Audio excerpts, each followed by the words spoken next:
Hello kababoy. Saan ka pupunta kababoy? Ito kami sa farm. Hello mga kababoy. Pupunta muna kami sa kabilang farm namin. Titignan namin doon. Laga namin baboy. Kasi kuha kami doon ng aming papakain sa aming laga ditong kanggaro. Dito sa, ayan, pinanin ko kahapon. Tsaka yan, mulberry tree.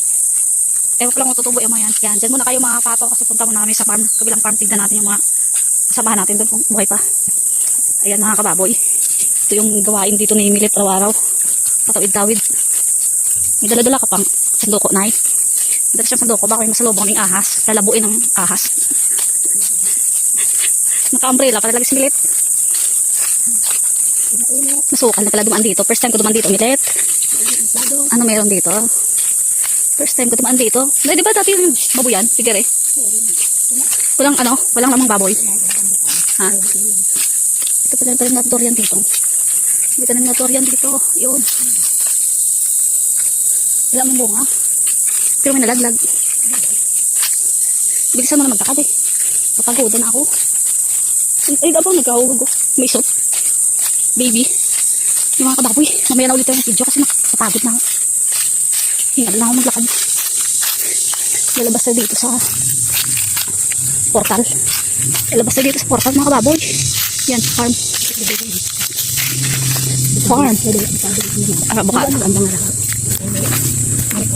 Dami santulo ng mga kababoy. Farm. Ilagay natin yung kabila nating farm kung buhay pa ba yung mga nakatira doon. Okay, mga kababoy, nakalabas na tayo sa portal. Nasabi lang dimension na tayo ngayon. Okay, kababoy. Hello mga kababoy. Dito si Milit. Hello Milit. Hi. Dito na kami sa farm. Hello mga kababoy. Pupunta mo na kami dito sa aming farm. Mas maganda sana kung linisin tong farm na to o lagyan natin ng poultry.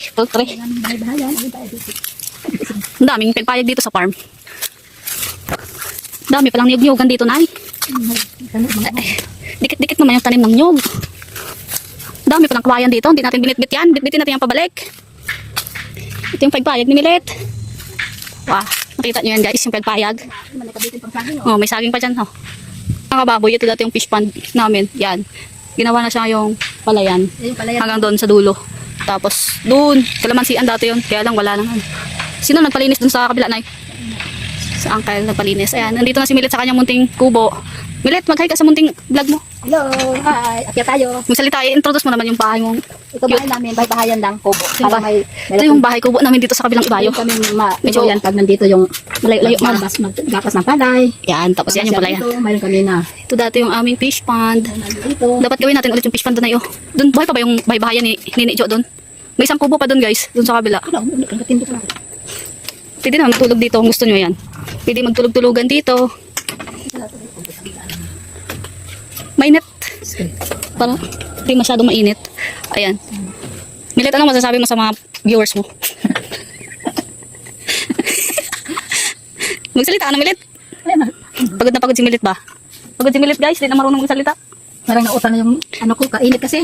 Pagka Mainit. Nahingal ako. Pagka na-harvest na tong palay na to, mga kababoy, dadali namin dito yung bibi na 10. Na no? 10. Tapos pwede namin, may fish pond pa kasi doon isa eh. Lagyan namin doon namin siya ikukulong sa fish pond doon sa kabila.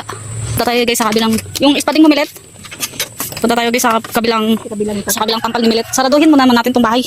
Yung kubo, baka may pumasok na. Ay ko. Nakalak ba to? Wala naman lock to. Yan, may saging pa dyan. Kung gusto niyo kumuha, kuha lang kayo. Tingnan natin dito kabilang baboyan mga kababoy. Mga kababoy, tingnan natin yung kabilang baboyan.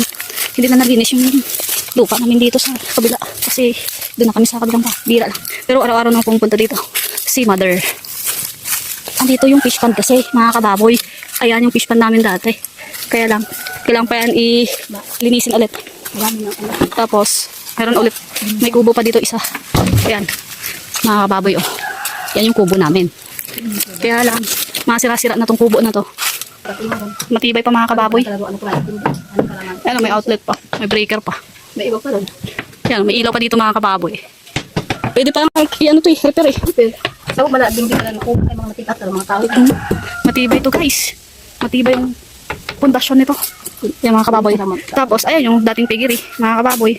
Tingnan natin yung mga baboy dito sa kabila. dating figure ito mga kababoy. Tignan natin. Ayan na siya. Bumagsak kasi ito guys nung pagbagyo. Yolanda. Hindi na siya nalagyan ulit. Meron pa naman pero pa isa-isa. Dalawa. Ayan, dalawa. Dito kami dati luluto ng pagkain ng baboy.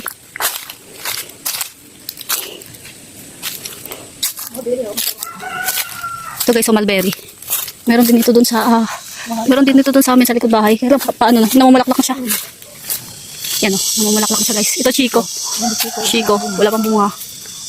Ito yung mulberry. Ito yung nabili kong mangustin. 2023 ko ito nabili guys. So 5 years daw siya dapat kailangan siya mamunga. Pero parang napabayaan na kasi.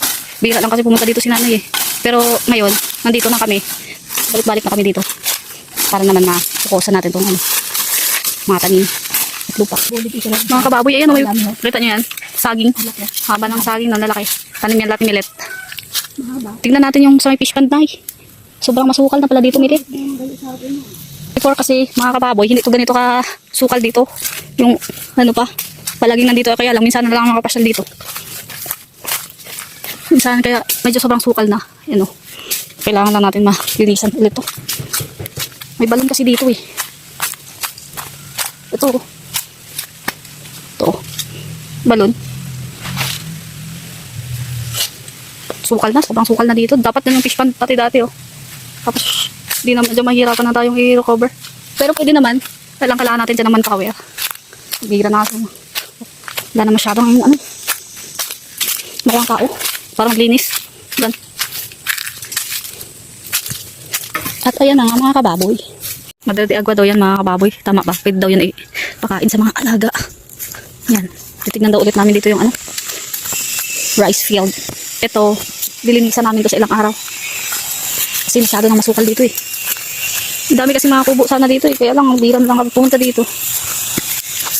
Yan.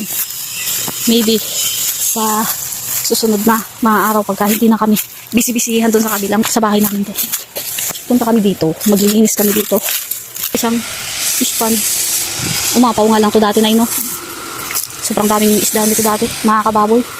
Nung buhay pa si Erpat. Kaya lang, nung na-deads na si Erpat, wala na nag-asikaso ng kalupaan. Kaya napabayaan na lahat. Yan. Kaya for good na tayo dito. Aayusin na natin. Hello mga kababoy. Okay. Mag-operation cleaning tayo dito. General cleaning sa ilang araw. Diba? Doon. Tapos taniman natin. Hindi na tayo kababoy. Ito farmer na tayo. Hindi na tayo mga kababoy na mga farmers na tayo guys. Mga kababoy. Unti-unti lang tayo kababoy Makakaahon din tayo. Pang araw-araw natin kabuhayan. Ang importante buhay. Kung may mga saging pa dito mga kababoy. Bagong tanim lang ito mga kababoy. Kubo. Saging doon maliit. Wala na. Itong yung